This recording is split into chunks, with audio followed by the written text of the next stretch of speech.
اللہ والے جو اللہ سے ملا دیتے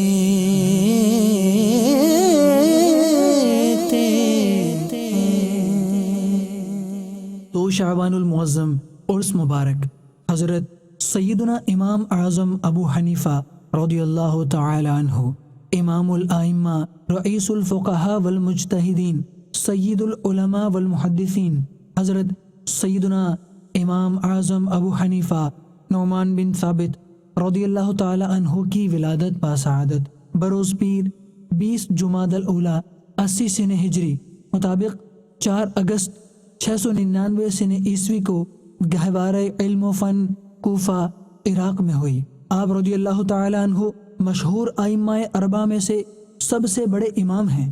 صحابہ کرام کے چشمہ صافی سے فیضیاب ہوئے، اکابر تابعین کے سامنے زانو تلمذ طے کیے، علم و حکمت میں کوئی آپ کا ہم پلہ، فقہ میں ہمسر نہ تھا، محدثین آپ پر رشک کرتے ہیں۔ آپ رضی اللہ تعالی عنہ کے اساتذہ میں ائمہ اہل بیت حضرت امام باقر، امام جعفر صادق اور علم و حکمت کے آفتاب حماد بن ابی سلمان رحمۃ اللہ تعالی علیہم کا نام نمایاں ہے۔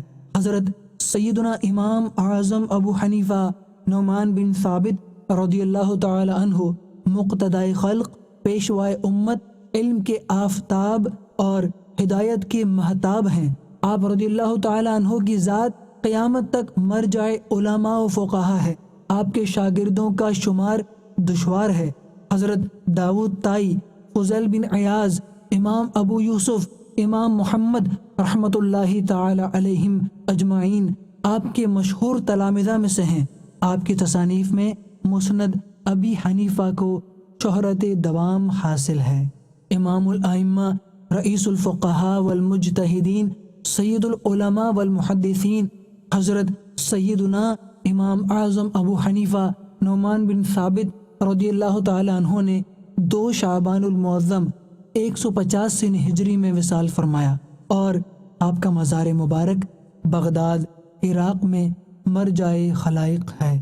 اللہ تبارک و تعالی کی ان پر رحمت ہو اور ان کے صدقے ہماری بے حساب مغفرت ہو۔ صلو علی الحبیب صلی اللہ تعالی علی محمد۔ مجھے اپنی اور ساری دنیا کے لوگوں کی اصلاح کی کوشش کرنی ہے انشاءاللہ۔